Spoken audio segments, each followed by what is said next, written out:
Зирс дадзабулова, дадзабулова. Я всю жизнь мечтала, чтобы у меня с детства был муж футболист. Вы понимаете?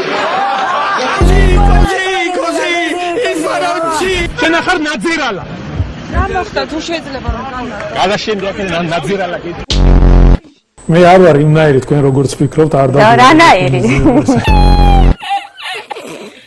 ყველაფერი არის გაბერილი ხელოვნურად, საწვავის ფასი, გაზის ფასი, შუქის ფასი.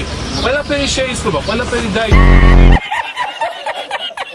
ოქტომბრიდან ყველა იგრძნოთ იმ შვებას, თითეული მოქალაქე, თითეული ოჯახი, რასაც ატომი ვიძინა და ქართული ოსნე მოკვირდა და ეს არ დარჩება უბრალოდ მარტო სიტყვა და მარტო ნალაპარაკები. ახ კონკრეტული შეკითხვა დამისვით მე ვიპასუხებ თქვენ შეკითხვებს ჩემო ძვირფასო თქვენზე დიდი რადიკალები, თქვენზე უბინძურესი ადამიანები ამ ქვეყანაში არ არსებობს. თაწმინდა იცით სატელევიზიო ანძა იცით ჩვენ იქ ადგილს ვაფართოვებთ გამოსაქანებელ ადგილს რა გჭირთ თო?